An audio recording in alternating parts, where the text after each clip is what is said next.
Hey, can you hear me? Can you hear me? Can you hear me? You can no? Oh boy. Uh-oh. Can you hear me? I can hear you. Oh yeah, I can't hear you though. I can see your lips moving. Hmm. I can try to lip read. Trying to see if. Let's see.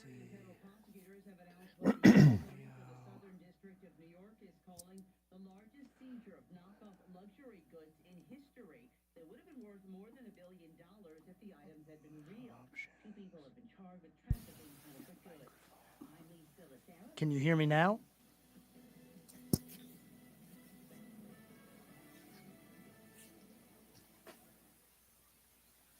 Cakes and cookies, toys and gifts. It's the show. Can you hear me now? Yes, I can. Awesome. Okay, something got messed up here. I'm gonna do the first little bit, and at 6:15 I'll go to break, and then after that I'll bring you on. All right.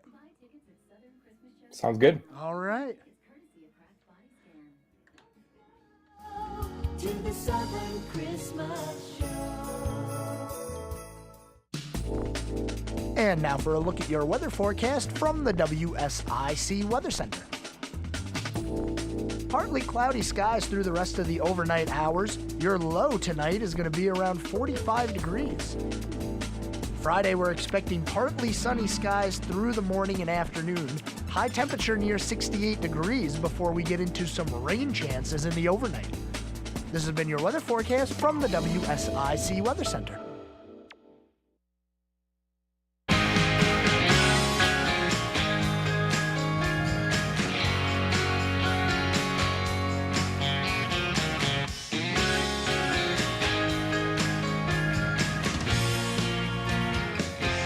All right, everyone. Welcome back to the Scoreboard. We are here live on this beautiful, beautiful Thursday. It's a nice day out there, huh? Got a lot in store for you today. We got high school football playoffs today. We got high school basketball starting today. We have a Thursday night football game tonight, and actually a good one. Surprise, surprise. I'm pretty surprised myself that we have a good game on for the Thursday night game. I know Al Michaels is the happiest man in the room right now. So let's get started with everything here today.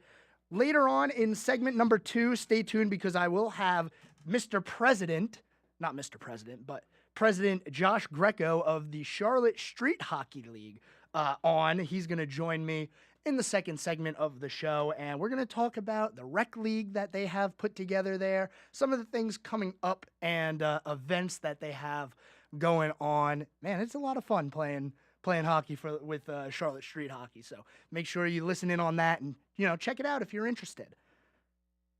I do have to start today off with a little bit of some somber news. Yesterday, I announced that Ken Squire, legendary broadcaster for NASCAR, was entered into hospice care. And unfortunately, earlier today, it was confirmed that he did pass away. Co-founder of MRN, a legend when it comes to NASCAR announcing, really did a good job, and probably the most important guy for NASCAR when it comes to commentary and really drawing eyes to the sport. I have a nice little tribute here that I was sent by MRN as he was a co-founder. I am going to play the entirety of this. It's about 4 minutes long. Just a little, snippet about Squire's life and his impact on NASCAR. So we're going to go ahead and listen to that right now and talk about NASCAR when this audio clip ends. Ken Squire was one of NASCAR's original broadcasters and a broadcast pioneer in the formative days of the sport. Born April 10, 1935 in Waterbury, Vermont, he came from a family with radio lineage.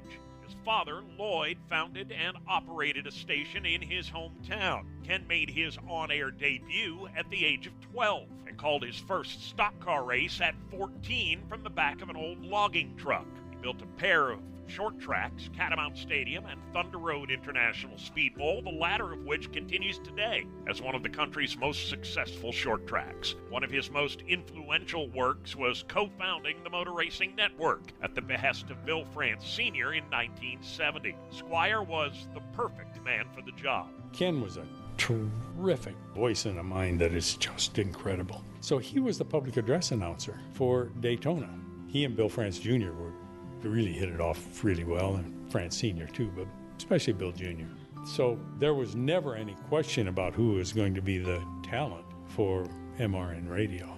It was Ken, and that sure was a perfect choice. Once the leadership was set, Ken guided the network through some very humble beginnings. The interesting thing was that for all the hyperbole about what a great deal this was going to be, we had our own office, Roger Bear and I. And our office was out in the hallway on the second floor on top of a Pepsi-Cola cooler with one telephone. That was it. And we divvy it up, Roger and I, and somebody stayed and did the West Coast calls, tried to interest radio stations in what this was all about. Those were good days. The network was the first to provide national broadcasts to NASCAR fans across the country, with Ken welcoming listeners to the coverage. This is Ken Squire inviting you to join us for the running of the world's greatest stock car race, the Daytona 500-miler. Squire announced races on MRN for several years before moving to television in the late 1970s. Richard Petty goes back in front. They both spin. They're in the wall. Petty is slamming into the wall. He's coming down toward the finish line. Will he make it? He's still moving. The car stops 300, 400 feet shy of the finish line. Pearson is still running. Here's Petty trying to fire to come across the line. David Pearson moving down through as they come to the stripe. The winner is car number 21. It's going to be, I believe, Pearson's victory. You'll just have to wait and see. An amazing finish. Richard Petty's car demolished in the front end, as well as car number 21. An unbelievable finish, a terrible crash. Both cars in the wall. Both drivers kept on going. Richard Petty comes across the line, but in front of him was car number 21. They were both down in the grass on the inside part of the racetrack, and we'll wait for a decision as to the victory in the Daytona 500 this afternoon. It looks like car number 21, David Pearson, has come home victorious. In 1979, Squire was tasked with calling the Daytona 500 flag to flag on national television, a broadcast that ended with his iconic call of what is now referred to simply as the fight between Bobby Allison, Cale Yarborough, and Donnie Allison. Squire called races for CBS and TBS until 1997 before transitioning to the NASCAR studio host through the year 2000. In 2012, NASCAR added a Media Excellence Award to its yearly Hall of Fame honors, naming it in honor of Squire and longtime MRN announcer Barney Hall, and making them its first recipients. Squire's legacy has inspired many and set a high standard of broadcast excellence for decades. From shaping NASCAR's national broadcast to the development of Vermont's short-track racing scene, Squire's impact on motorsports will be remembered forever. And those words brought to you by MRN. Squire, a co-founder of the network back when Bill France asked him to build a radio station a radio network covering the growing sport of NASCAR. And you know what? He did a great job. The call of the 79 Daytona 500 is iconic. The words Great American Race are known worldwide now, specifically because of the attention that Squire was able to bring to NASCAR. And unfortunately, last night at the age of 88, he did pass away. In 2018, he was inducted into the Hall of Fame himself after having a media award named after him for media excellence throughout NASCAR. He'll be missed, one of the best broadcasters in American sports and one of the most recognizable voices in American sports. The last time he was on the air doing one of the throwback races at Darlington, it was just great to hear that and, get a feel for, some of the old style of broadcasting a NASCAR race. He'll be deeply missed, and NASCAR unfortunately will not be the same without him. Sorry to start us off on such a somber note here today. We're going to try and lighten things up when we return. We're going to talk some hockey. We're going to talk local hockey, playing with our feet. No ice, just our feet. I can't roller skate. I can't ice skate. I just run. Stay tuned. You're listening to the Scoreboard here on WSIC 105.9, 100.7 FM. We're back after this.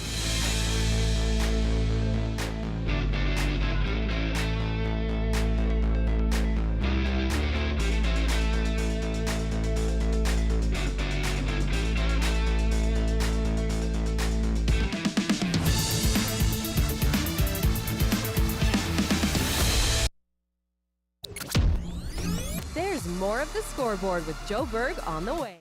On the new 105.9 100. All right. Are you ready? Born ready. You know, I got a highlight queued up and ready to go. Really? I love it. I gotta have the volume muted though. You know what? I'm a little I'm upset a little bit. I'm waiting for the reverse angle to be uploaded. Is there no reverse angle? What's up with the championship reverse angles? Yeah, we might have to fire some. I'm trying to see the angle of my goal. You know what I mean? It was pretty cool. All right. Hey, what do we have coming up for CSHL that you want to hit on? Sure. Never too early to advertise Winter League, so that will start at the end of January, probably looking at a January 27th, 28th start date, which means registration will open up in December, which is just a couple weeks away. That is for our adult league and our youth league up in Huntersville. We have our second youth roller clinic. This one is down in Ballantyne, Sunday, December 3rd at 2 p.m.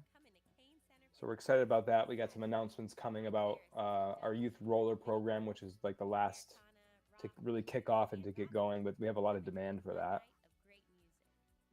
And then, of course, our AWC, Saturday, December 2nd, our biggest tournament of the year. We've confirmed that we have 10 teams now, which is the biggest we've ever done. Whew. So you're saying I should register?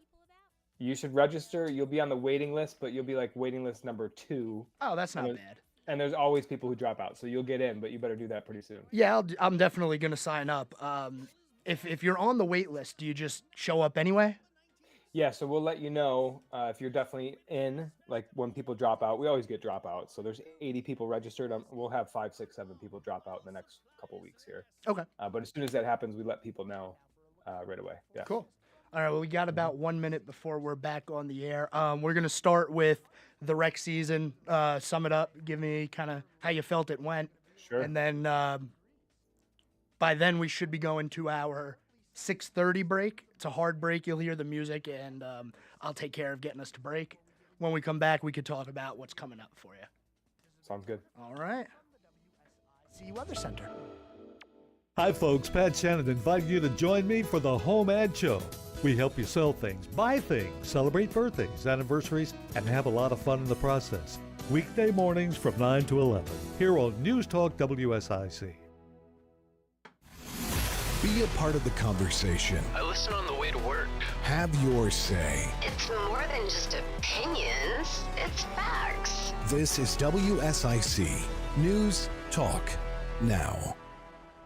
Your home for non-stop Christmas music. You serious, Clark? Starting at 12 a.m. Thanksgiving Day. Now, more of the Scoreboard with Joe Berg on the new 105.9 100.7 WSIC.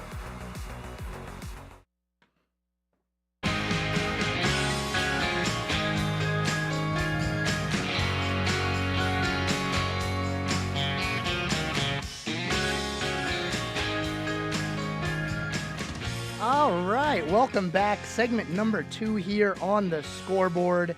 And joining me now, special guest here in studio. Well, not physically in studio, but joining me live through Zoom 3CX, video chatting his way in.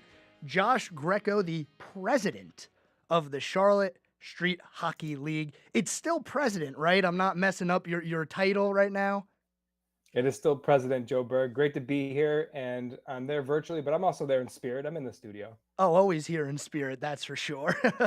Hey, so I talked about it on Monday because, I personally was very excited, but fall league, rec league, adult rec league for, I guess it's called deck hockey, right, is the way that's described. It ended on Sunday. Pretty good games, pretty good season all around. How do you think the fall rec season went? Yeah, and for those unfamiliar, deck hockey refers to when you play on a deck. That usually means you're on tile. So that's something that we're aiming to do in the future. Right now, we play on more of a concrete or tennis court surface. So to answer your question, though, I think the league went great. We say rec league, but it gets very competitive out there. We had 5 teams in our A league for the adult division and 4 teams in our B league.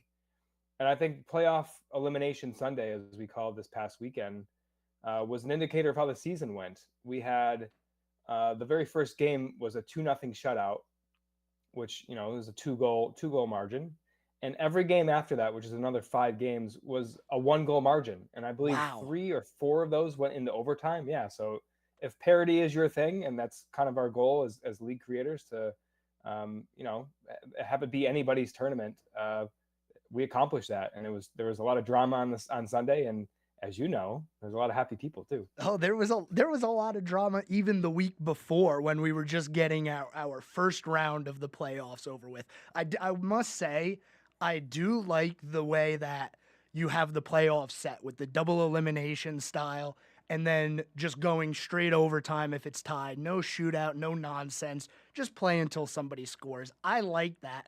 But you got to get at least a shootout in the regular season. What's with these ties, man? Come on. It's a great point. If I were to have it my way, we would not have ties. We'd have shootouts.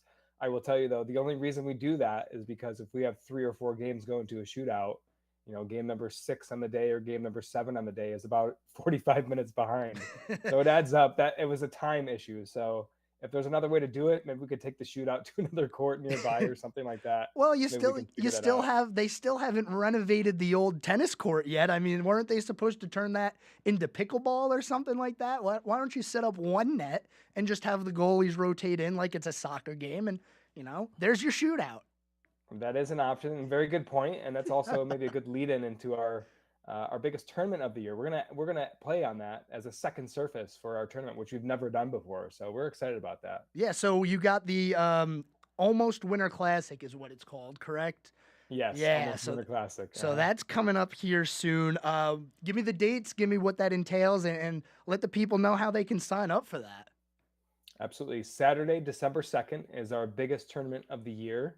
Why is that date significant? It's because the first Saturday in December, way back in 2011, was when the original members got together and hosted their very first pickup game. So this tournament commemorates that day, and this will be our 12th annual. Is that right? Yeah, 12th annual Almost Winter Classic, because there's a couple different reasons. It's almost winter here in Charlotte. We don't really have a winter, and it's near the holidays or near the actual Winter Classic. So the Almost Winter Classic Saturday. You can visit our website.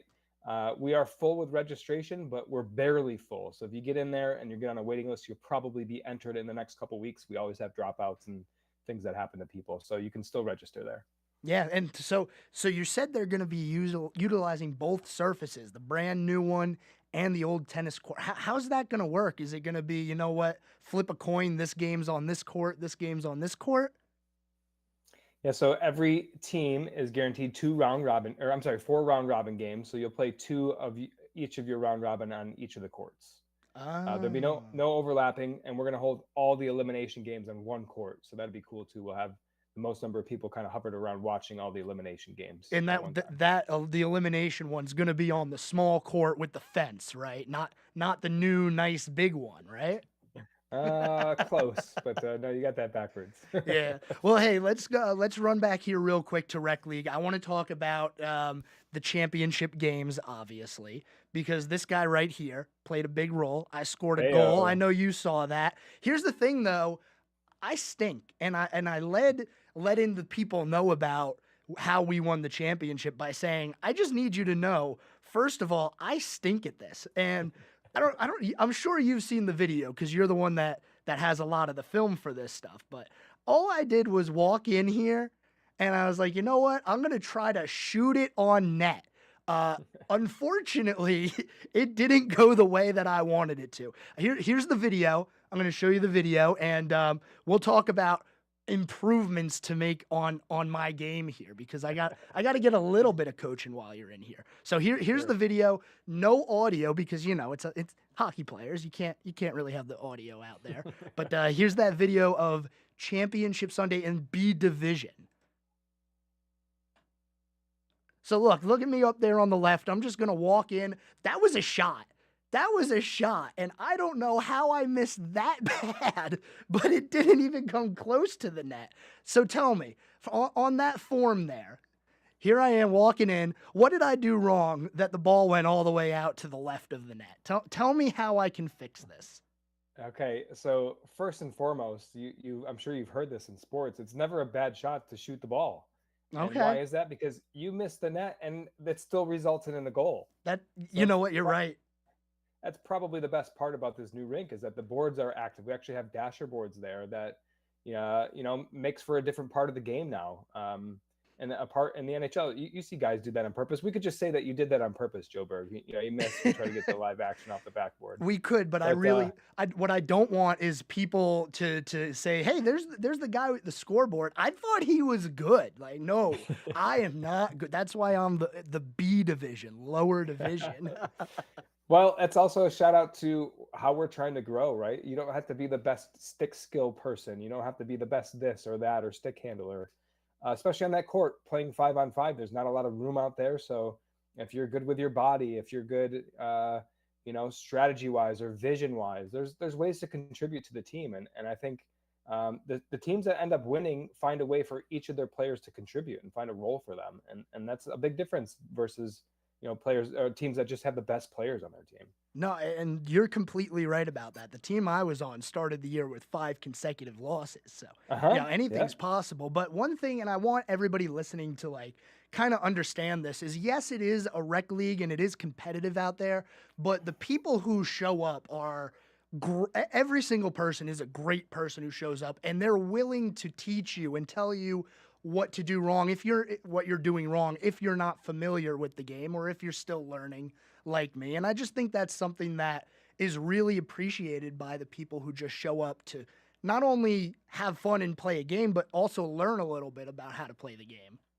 Absolutely. I mean, just look at the people we have in our program. You got guys like Mike Steckler, who has played professional ice hockey. He has 3 kids in the league, so he's invested. He wants to make this grow. He wants to see good things happen here.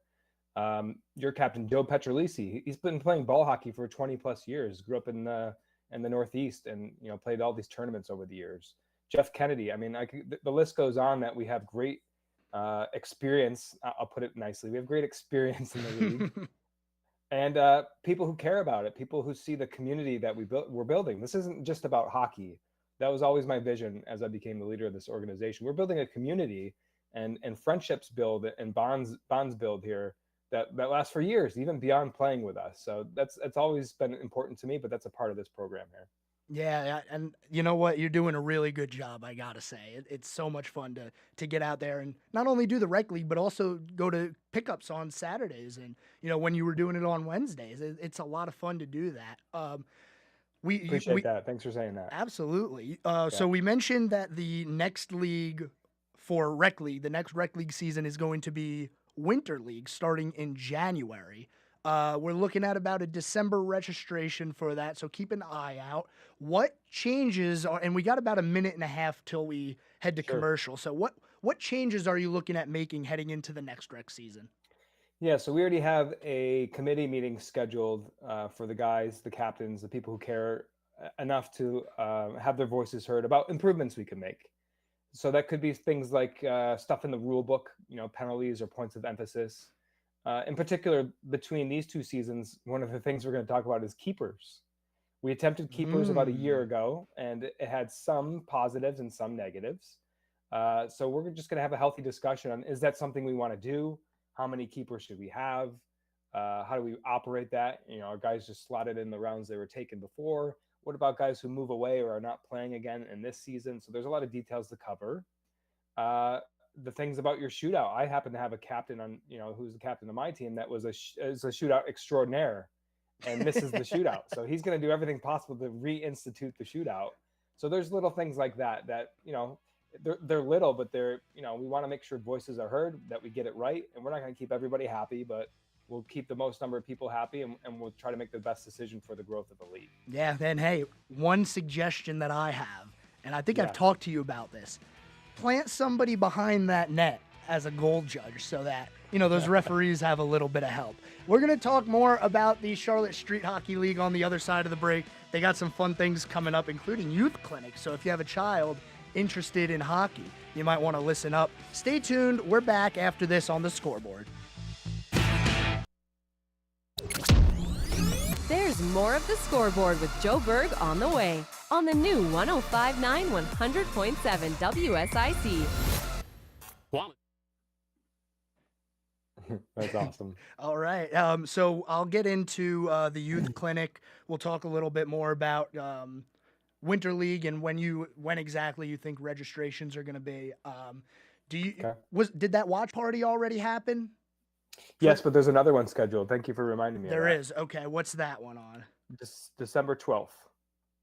Same place?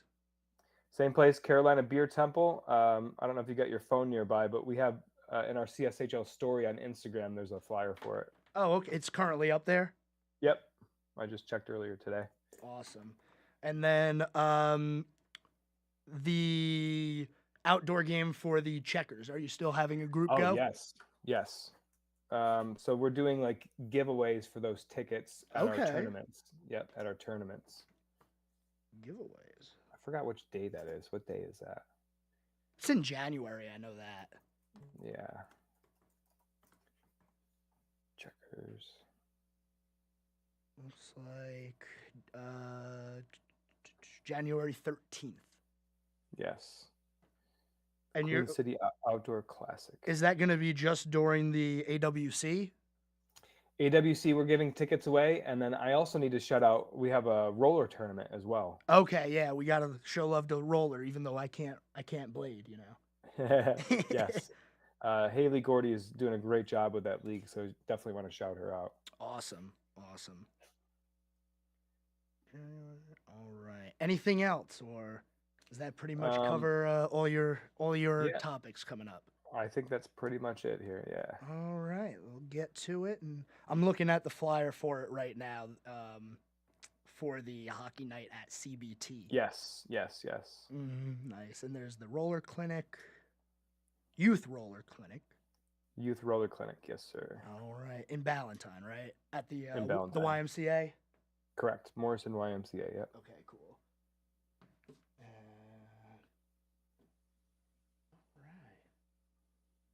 So do you, is there still going to be pickups on the weekends through December? Yes. A lot of time, though, is going to be taken up by NBHL tryouts. Do you want to talk about that at all? Oh, yeah. Why not? Why wouldn't we? We should definitely do that. Yeah, absolutely.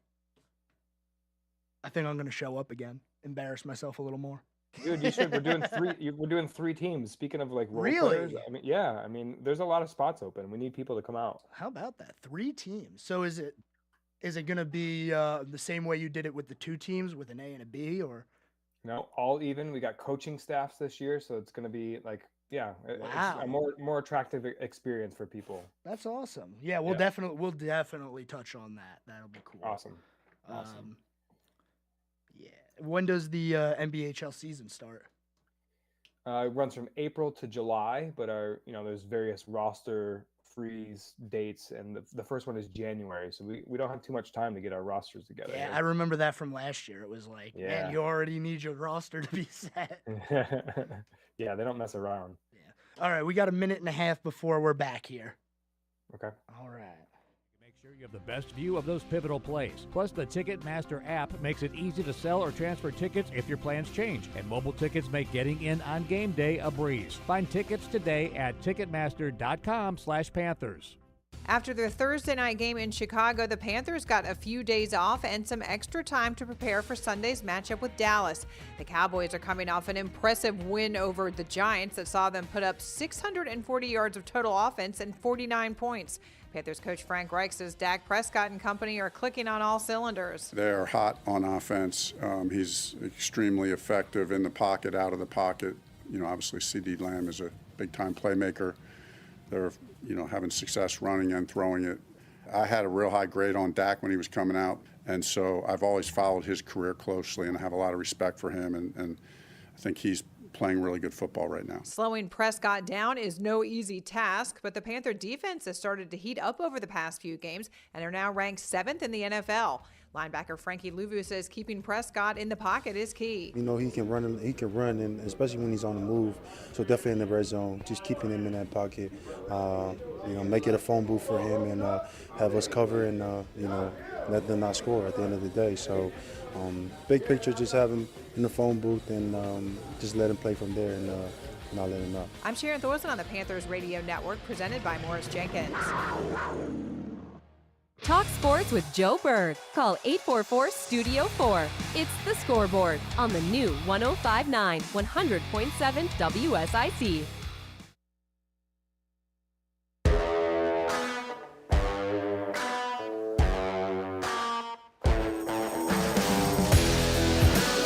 All right, everyone. We are back, just passing the halfway mark in the show today. And we are still joined by our guest, Josh Greco, president, El Presidente, if you will, of the Charlotte Street Hockey League. I can't believe I'm saying this, but I'm going to make a real team this year. It's going to happen. As you informed me, you have the NBHL tryouts coming up. I'm making a team. That's happening. I've officially declared it. There's nothing you can do to keep me off of the ice or the rink, whatever you want to call it, because it's deck hockey. But tell the people what the NBHL is and the tryouts that are coming up. Absolutely. Very excited about this. The NBHL stands for National Ball Hockey League. So about 3 or 4 years ago, a group from New Jersey started to consolidate all these local programs around the country and make one big organized national league. So Charlotte teams participate in the Carolina division. So we put in teams against our old buddies up in Raleigh and some of the surrounding areas. And in year one, which was 2 years ago, we put in one team. In year two, which was this past season, we put in 2 teams. And we're very proud to announce for the first time publicly that we're putting in 3 teams into the Carolina tier division this season. So we just announced tryout dates and had an intake form for anybody who wants to try out. So I welcome people to reach out to me or the organization if you want to fill that out or be involved. And we'd love to have people come out and try to make a team. Yeah, that's all. And so you're saying that right now you are live, late breaking. This is the first time you're announcing 3 teams? We've been meeting for about 3 or 4 weeks now to figure this out. We have coaching staffs in place. We've communicated internally, but yes, publicly, this is the first time that we are announcing 3 teams NBHL next season. Look at that. Breaking news right here on the Scoreboard. 3. So that means there's plenty of roster spots available for people who like hockey, who maybe didn't even know that this was a thing, to come on down and try out, right? Absolutely. Kind of like what we were talking before the break. There's plenty of room for role players. So even if you feel like you're not the most skilled or you don't score a lot of goals, it doesn't matter. We need third line players. We need people who are going to fill rosters and play a role. There's people who have made their bank at winning faceoffs or shutting down the opposing best line. So there's roles to be played out there.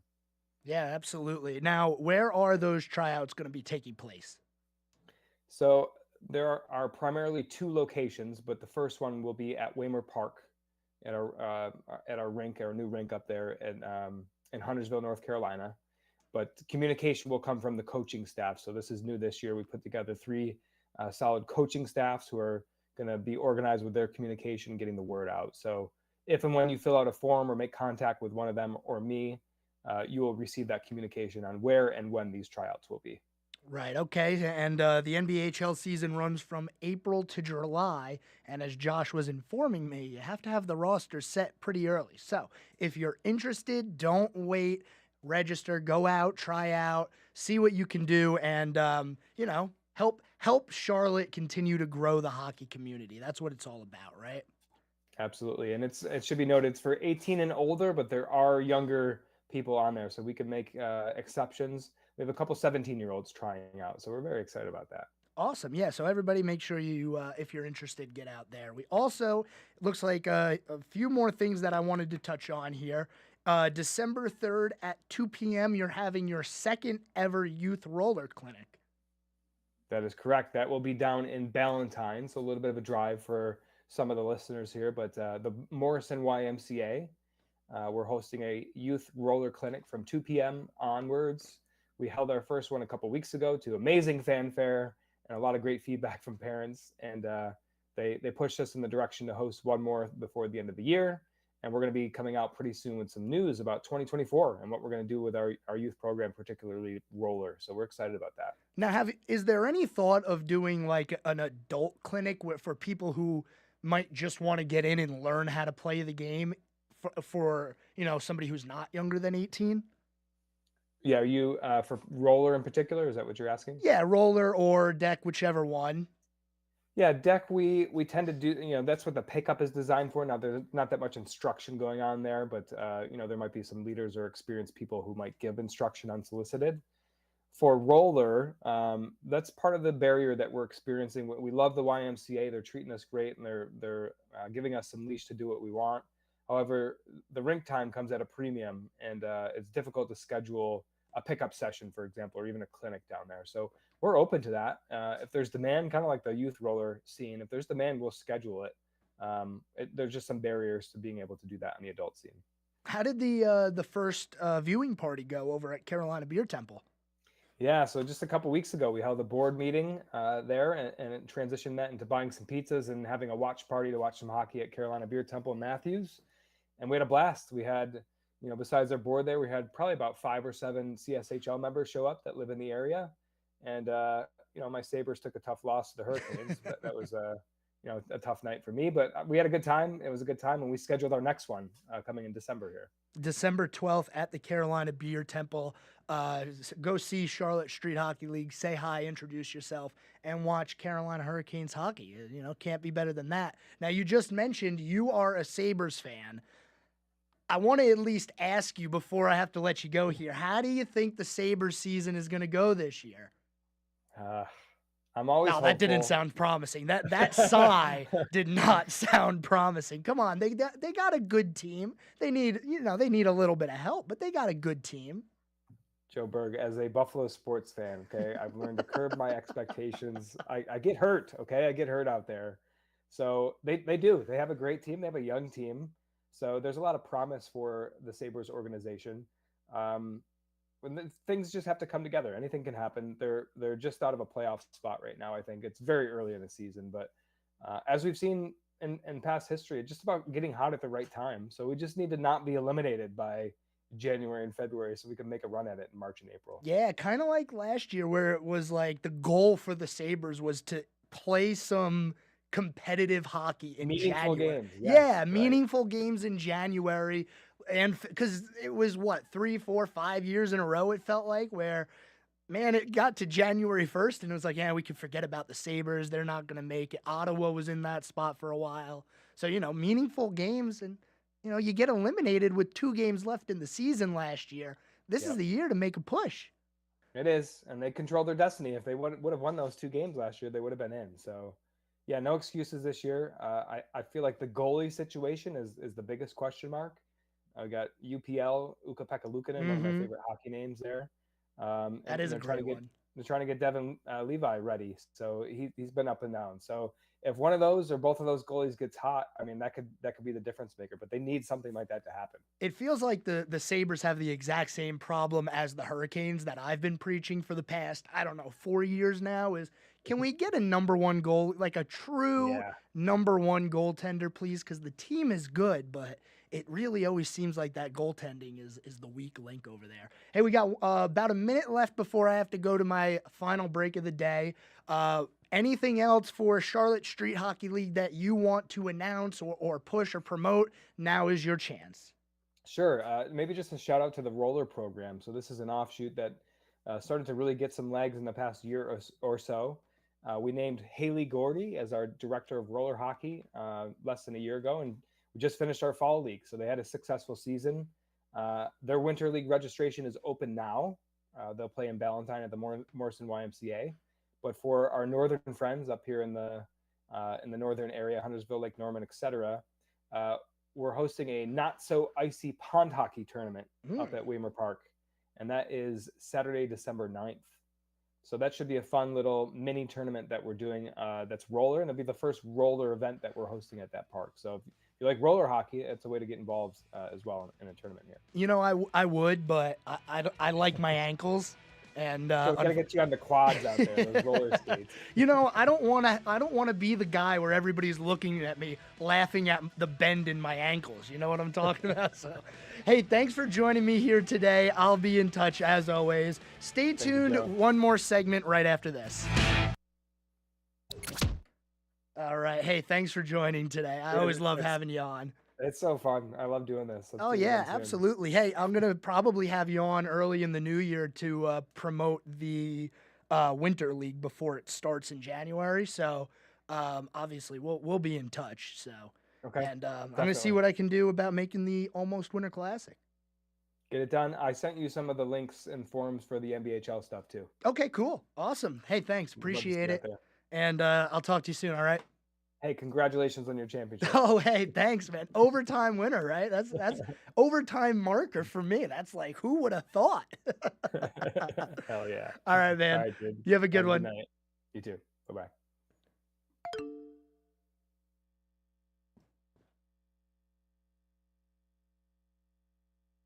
9 until noon, the last weekend of the year for Davidson Farmers Market. For more info, visit davidsonfarmersmarket.org. Hit songs from the 1950s will have you wanting to boogie all night long. The Winter Dance Party, this Saturday night, Charles Mack Citizen Center. Doors open at 6. For more info and to purchase tickets, visit ourtownstage.com. Mike Ferris and the Fortunate Few are coming to Kane Center for the Arts this Saturday. Mike Ferris is a Dove Award-winning artist. Americana, rock, blues, and gospel. Come enjoy a fun night of great music. Mike Ferris and the Fortunate Few, this Saturday. Doors open at 7 p.m., kanearts.org. Have an event you would like to tell people about? Yard sales, estate sales, and everything in between? Visit WSICnews.com and click on Events to submit your event today. The Renaissance Festival is back Saturdays and Sundays now through November 19th. Save your dates. Don't miss the Renaissance Festival. Tickets available online only at renfestinfo.com while supplies last. And now for a look at your weather forecast from the WSIC Weather Center. Partly cloudy skies through the rest of the overnight hours. Your low tonight is going to be around 45 degrees. Friday, we're expecting partly sunny skies through the morning and afternoon. High temperature near 68 degrees before we get into some rain chances in the overnight. This has been your weather forecast from the WSIC Weather Center. Cakes and cookies, toys and gifts. It's the shopping event of the season, the Southern Christmas Show, November 9th through 19th at the Park Expo and Conference Center. Naughty or Nice, explore a nautical-inspired entrance filled with coastal Christmas charm. Plus, shop hundreds of booths to find one-of-a-kind gifts for everyone on your list. Buy tickets at southernchristmasshow.com. Online tickets courtesy of Kraft Body Scan. Let's go to the Southern Christmas Show. Your home for non-stop Christmas music. Starting at 12 a.m. Thanksgiving Day. It's the Scoreboard with your host, Sports Director Joe Berg, on the new 105.9 100.7 WSIC.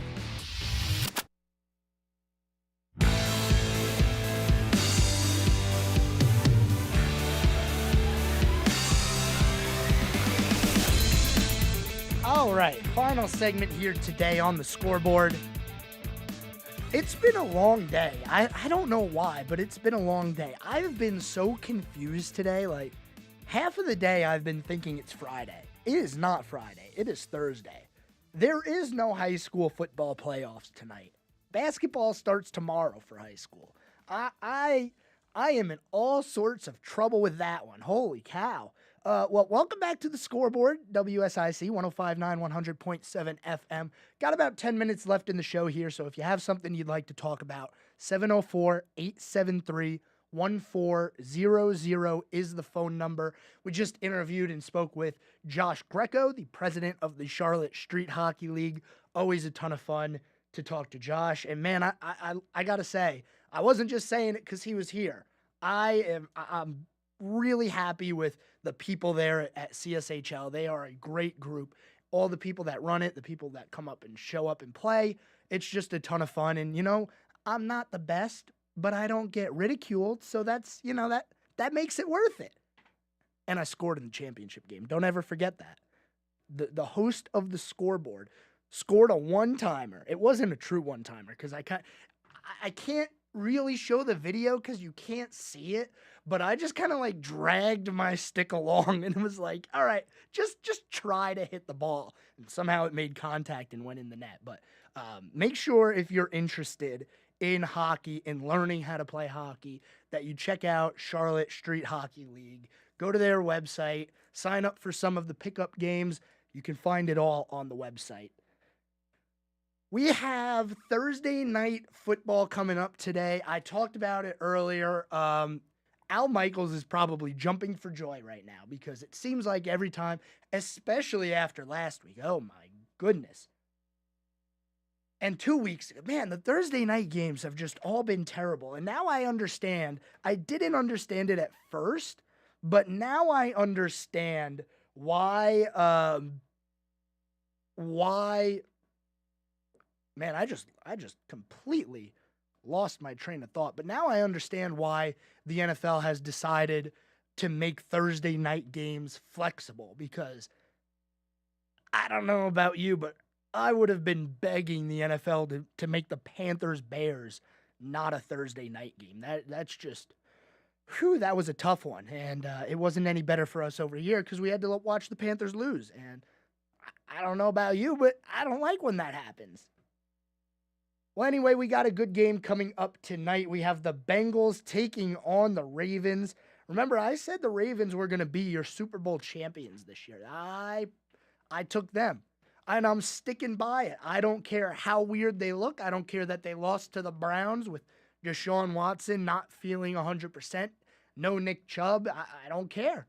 I don't care. I'm still sticking with the Ravens. Something just tells me that they're going to put it together right at the end of the year. And it's not even like they have that much to put together. They're a 7-3 football team. They don't feel like a 7-3 football team, but they are. And I don't know what it is about them. It's almost like they are the opposite of the Chargers because the Ravens are good and they just feel weird.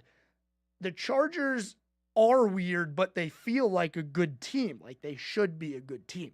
It's a weird situation, but I like the game tonight. Bengals-Ravens, you know I have to say the Ravens are probably going to win this one. The Bengals at 5-4 have really started to have their resurgence, and I think it's all because of that Joe Burrow calf injury. We talked about it in training camp. Back in training camp, it was like day 1 or 2 when the news broke that Burrow tweaked his calf and he was limping on the sideline. He wasn't 100% for the first few games of the year. That is fact. And now that he is, I'm going to call him 100% because he looks mobile back there. He looks like the Joe Burrow that we know and love. And that's the game tonight that I think might actually turn out to be the game of the week. Speaking of Joe Burrow, I have a stat here. Here are Joe Burrow's stats from his first 6 career starts. 65% completion percentage, 1,600 yards passing, 6 touchdowns, 4 interceptions, 85 passer rating, 1-4-1 record as a starter. Not great. Comparison. Here is Bryce Young's first 6 games as a starter. 64.3 completion percentage, 1,200 passing yards, 7 touchdowns, 4 interceptions, 82 passer rating, 1-5 as a starter. Okay. That's one player, a little bit weird, that we look at a player like Joe Burrow and say he is a franchise guy, but man, his first 6 games, he did not look like it. Here's Trevor Lawrence's first 6 NFL games. 59% completion percentage. 7 touchdowns, 8 interceptions, 1,400 passing yards, 75.4 passer rating. 1-5 record as a starter. The reason I bring this up is the exact thing that we have been talking about all year long. It is too early to decide whether or not Bryce Young is good or a bust. Way too early. Now, I know we've been giving him a little bit of a hard time over here, and I get it. But we got to give him at least a season, maybe 2 seasons. And what I really hope happens is, even though this is what I think is going to happen, I think the best thing that the Panthers can do is not fire anybody after this season. I know it might come as a shock. You win 1 game through the first 9 games of the season, and you don't want to fire anybody? No, I don't. Unless there is a knock him out of the park head coaching candidate, Bill Belichick, ? I don't want to lose a coach who is coaching a franchise quarterback in his first year. Give him another year and see what happens, because these quarterbacks, they make a jump. It's very rare that somebody like CJ Stroud comes out of the draft and is just good right away. Very rare. Even the most can't miss quarterback of the 2020s so far, Trevor Lawrence, struggled to begin his career. I wouldn't be surprised if Caleb Williams looks terrible next year. If he comes out in the draft, he's going to either the Bears, the Giants, the Patriots. I don't expect those teams to be good. I don't expect Caleb Williams to tear it up.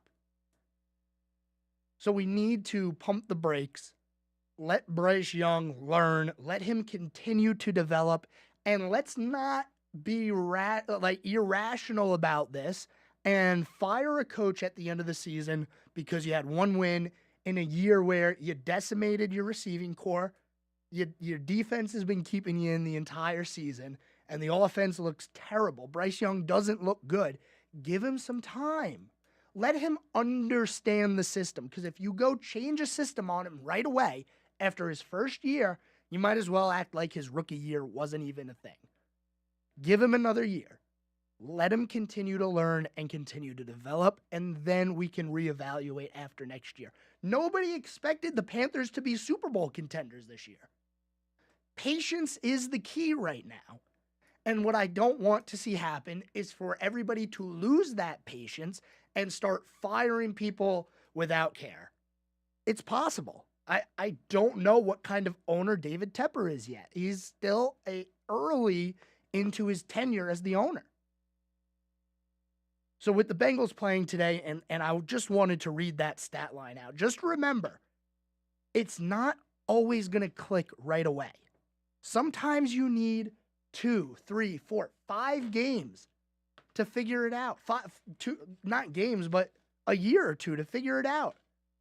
And that's where we are with Bryce Young right now. He shows potential. He shows flashes. We just need him to continue to develop. And hopefully next year, get some wins early in the season and play some meaningful football games. We just talked about it in hockey with the Sabres. Their goal last year was to play meaningful hockey games in January. Playoffs don't start in hockey until April. January was the goal because the Sabres were terrible. for years. Eliminated before the New Year's. Not mathematically, but basically. Carolina has been eliminated before Thanksgiving. There's no way they make these playoffs. So you got to look forward to next year. You got to act like this year is literally just for development, just for learning. And then next year we can see what Bryce Young is really made out of. We'll talk more about the Panthers tomorrow. Make sure you tune into that football game tonight. Basketball tomorrow, too. High school football playoffs tomorrow. Man, it is a busy time in sports. Thanks for tuning in today. Thank you, Josh, for joining me and talking hockey. I'll see you guys tomorrow. We have a good one on store. Until then, have a good one, and I'll talk to you then.